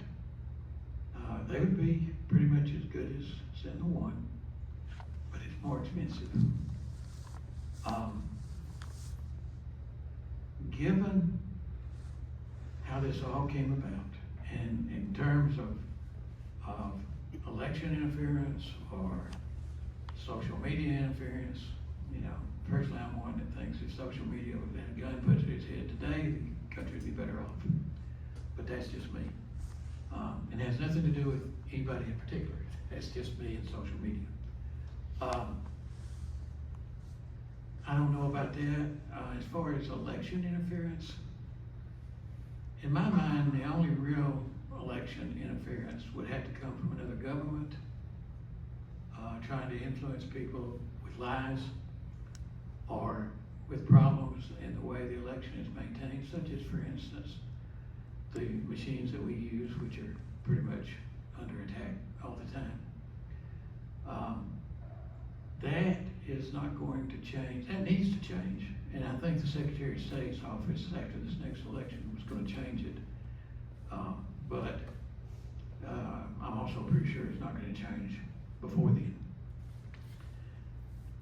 I'm confident that even though that does need to change, that has nothing to do with Sentinel One or any other monitoring application that we have. That is a decision that was made by the state of Georgia, that the state of Georgia is going to have to live with and have to correct.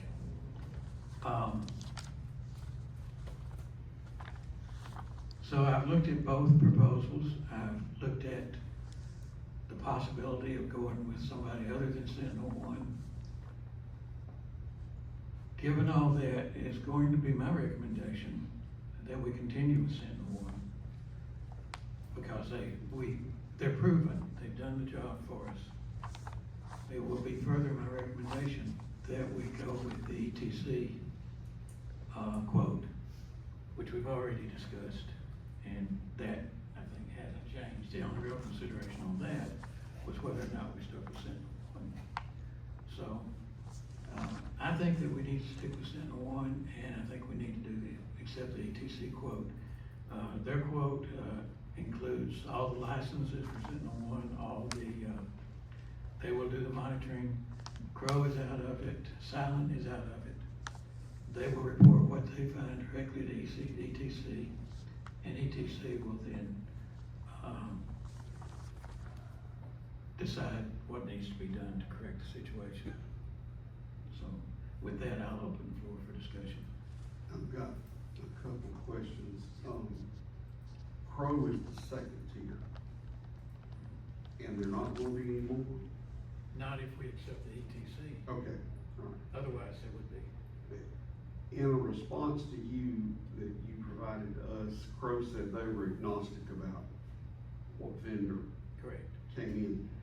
I don't know that ACCG is agnostic about that, and I wonder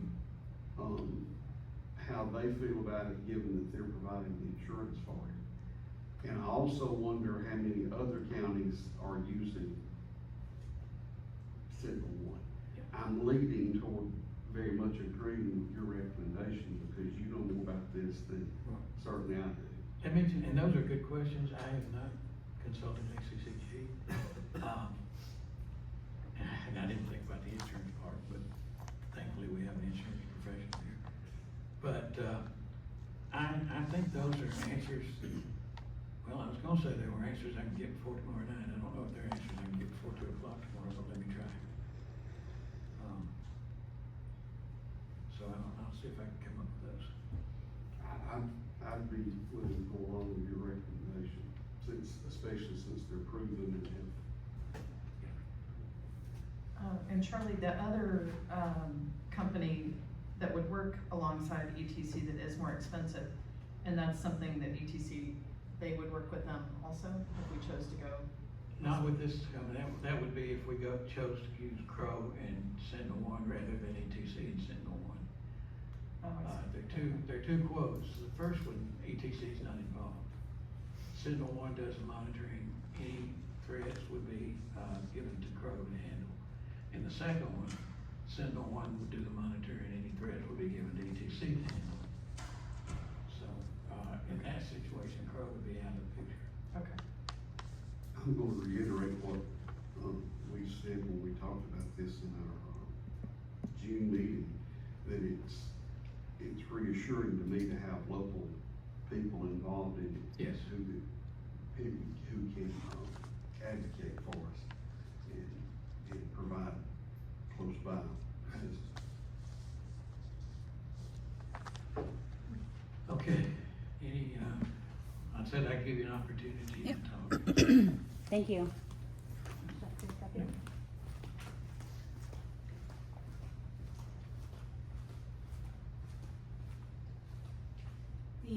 The language used in the executive order by President Trump included a culture that exists at Sentinel-1, and that is why the whole entity had its security clearance yanked. Now, that may be a 10-person remnant, but at one point it was 100% of the company. And they may have brought more people in to try to recover what is an investment for individuals who bought the original company from Krebs and his partner from Facebook. You didn't mention who this costly other third party was.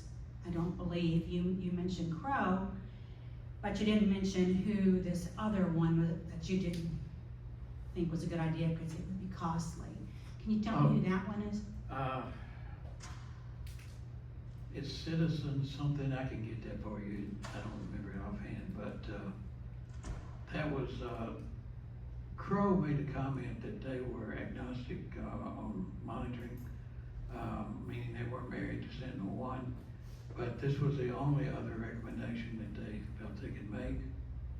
So I'll email you that name, Citizen something, I don't remember. That'd be great. But, Yeah, because I'm interested, maybe they might be a good option for us, but, so Crow repairs the damage. right, And Sentinel-1 monitors. correct. But only we have Sentinel-1 not monitoring, we have ETC monitoring, why do we have Sentinel-1?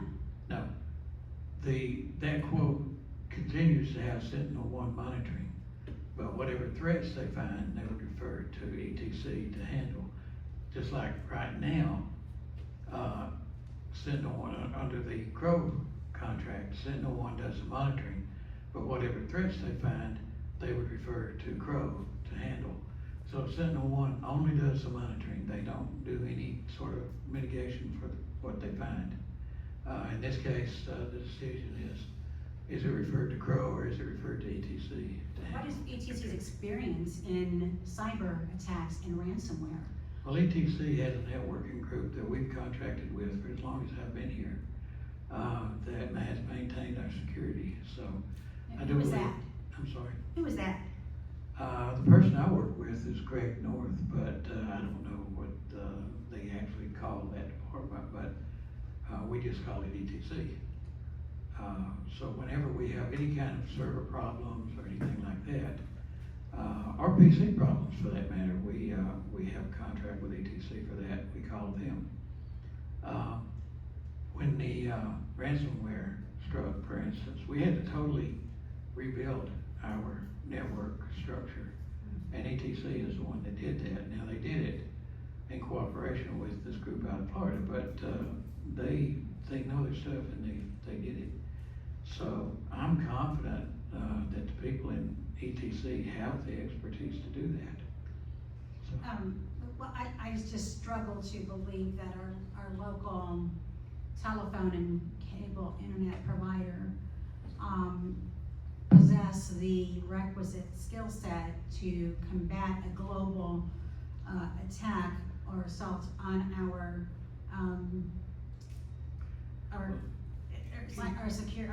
internet systems here.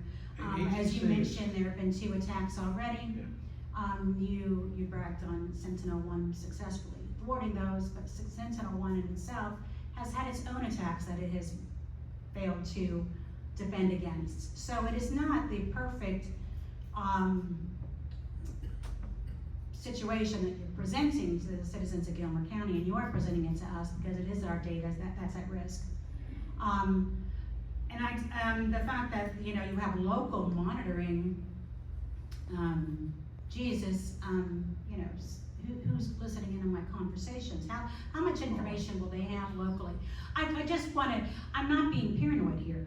I want to understand, and I can't understand it unless I ask the questions. Okay. So Well, what is the level of monitoring?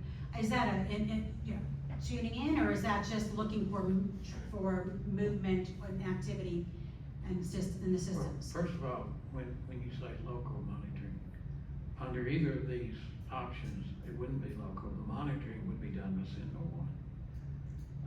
So then how does ETC benefit us as a local entity? Because once Sentinel-1, when they're monitoring, identifies a threat, they don't come in and try to mitigate that or fix it. They monitor it, they've identified it, they've done their job. Now we need somebody to take that threat and find out, okay, well, how'd they get in? What do we need to do to fix it? What do we need to do to make sure they don't get in again? So it's 2 totally separate issues. It's identifying the threat and then dealing with the threat. And either of these particular contracts, Sentinel-1 would simply identify the threat. And depending on which one we select, either Crow or ETC would then come in and deal with the threat. Mm-hmm. Don't underestimate the sophistication of the ETC abilities, because I know we think of them as just a local telephone company, but they with their internet on all the counties, with the servers that they maintain, the networking is one of the main things that they do. So they do, in my opinion, they do certainly have the expertise for this. Well, I'm once again, as a citizen of Gilmer County, a concerned one of that, going to reiterate that contracting with an organization that is under federal investigation or inquiry to determine its involvement in elections meddling and social media meddling is a very poor idea. A culture exists in any entity that survives its leadership. So Krebs leading was an economic decision while he said he left there to focus on defending himself against the Trump administration. They're shareholders, and he was causing the ship to go down. So he had to jump in order for the company to survive. And now Gilmer County says, hey, let's pick that up. Let's keep with that. Let's stick with that guy. Let's never mind. No, we didn't say let's stick with that guy.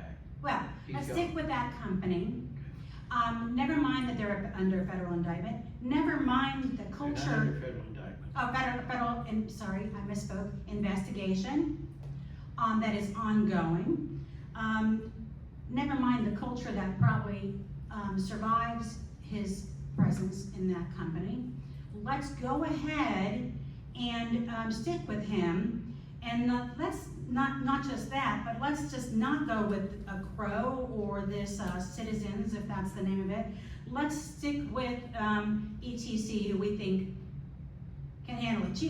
Who's monitoring Sentinel-1? ETC? Or do you think are they going to oversee the work of Sentinel-1? Are they equipped?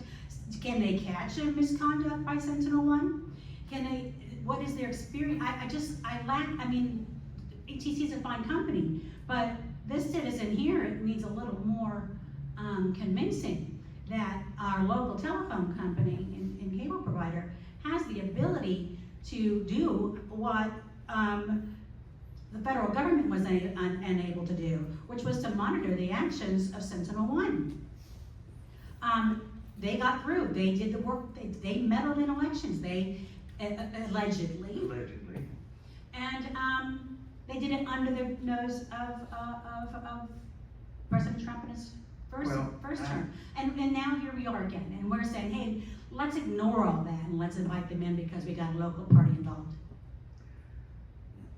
I have committed just a few minutes ago to get with ACCG and get their take on Sentinel-1, and also to make an attempt to find out how many counties in Georgia do use Sentinel-1. And I think that will give us some indication of how far home base or off base we are with Sentinel-1. Now, as far as ETC is concerned versus Crow,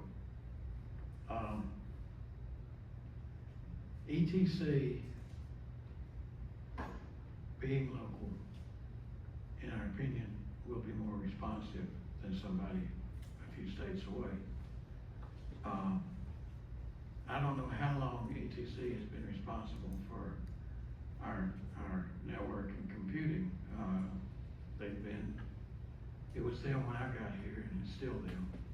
And we've been very, very pleased with everything that has come up and that they've had to respond to.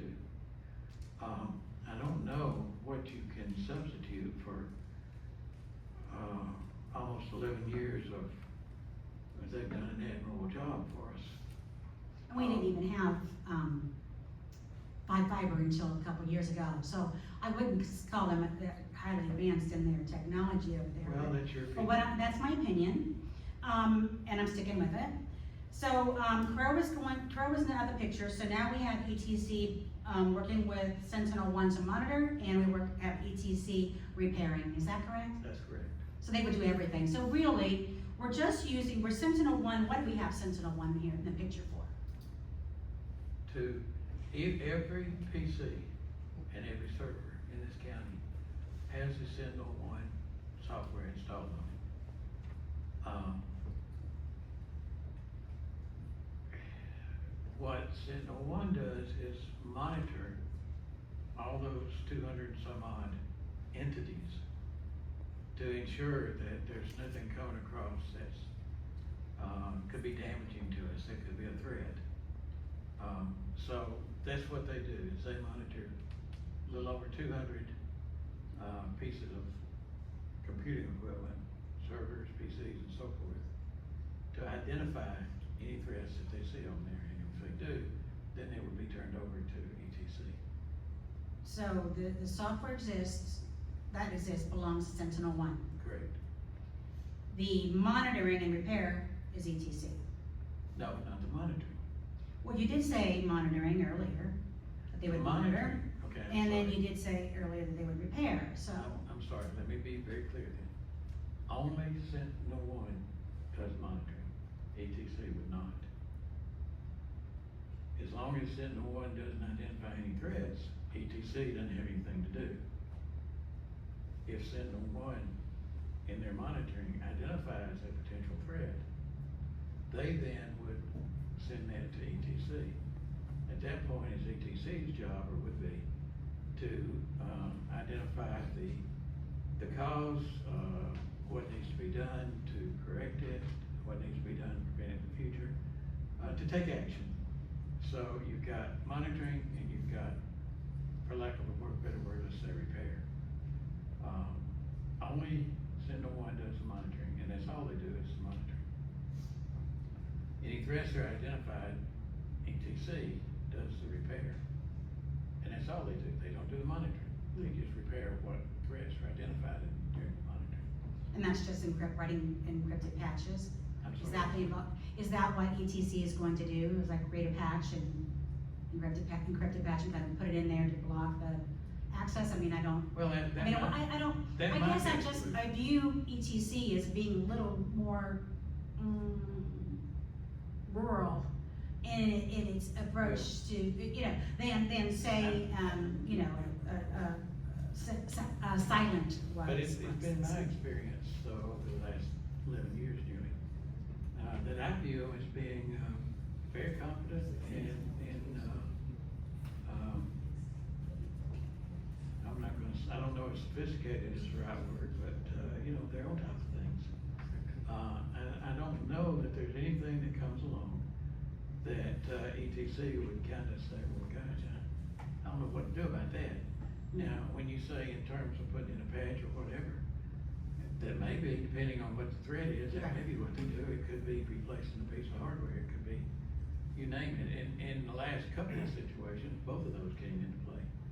But, You mentioned that Sentinel-1 is on all of our PCs. That's because we have them put their software into our PCs. It didn't just Right. come from the manufacturer that way.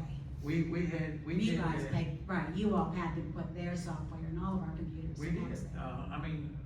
90% of all software on the computers is not our software, it's software that we have licensed from a third party, Yeah, including. well, I'm not talking about, operating I'm trying to systems. say it didn't come from the manufacturer like Adobe does, or Photoshop or something. This is something that No, the wait, county paid for to but- have them. But to your point here, if I have, Acrobat on my machine from Adobe, okay? So I have Acrobat, that came from Adobe. If I have Sentinel-1 monitoring software on my machine, it came from Sentinel-1. So it's the same situation, except that, Adobe doesn't name themselves Acrobat, so.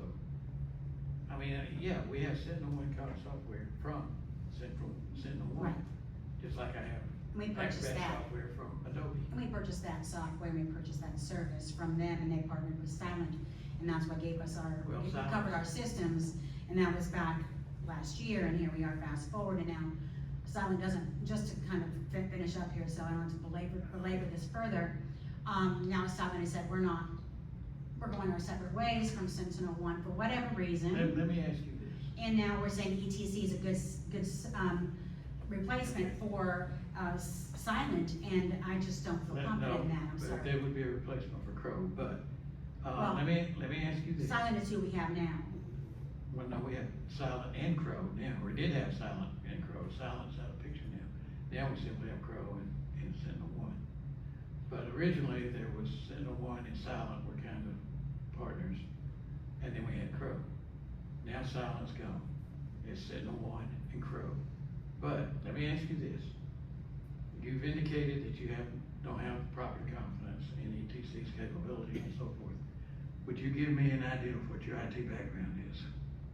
I don't have to have a IT background to have a philosophical or a. No, you don't, but let concern. me give you mine. And I'm not trying to, and I know you worked where you worked, and you and Barbara both worked for, in the But do you know communications what I industry did for a for long time, for a career.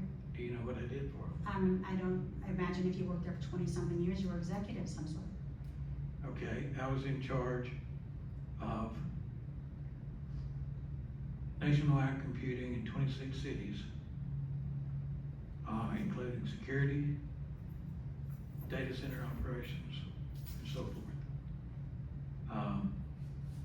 After that, I was with Hewlett-Packard as a Unix expert. And back then, this was before Microsoft Server took over everything. Unix was server operating system of choice, Unix or Linux. I was the person that, when a Unix server had a problem and their people couldn't fix it, they called me to come fix it. Now, that of course has little to do with network security in that particular situation. What I'm saying though, is that when I do say that I've looked into this and I feel confident that these folks can do the job, and I'm speaking specifically of ETC now, and my experience with them over the last 10.5 years, I don't think it's a layman's opinion. You know, I've seen the best, and I'm confident that ETC can do it. So when I do say that, I'm putting, 30 years of IT background on the line with that. Well, I'll leave it at this, our ETC may, even if they are competent, and let's assume they are, have entered into a cooperative agreement with another party that is under federal investigation and inquiry, and that is ongoing. And I think that ETC should do better by Gilmer County and not this board. Thank you. Thank you, ma'am. Do we have anything else to discuss on this topic here? Okay.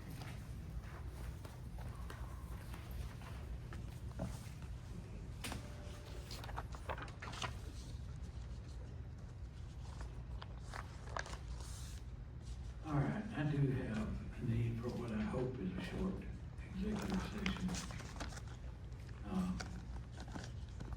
With no immediate action anticipated. And this will be for, real estate and potentially legal. Potentially what? Legal. I need to discuss a matter about personnel, Okay. but I would ask that we take a break first. If we don't, we're all in trouble. I'm gonna embarrass us all. All right, motion to go into executive session with no action anticipated. Second. All in favor? Aye. Aye. Thank you, folks.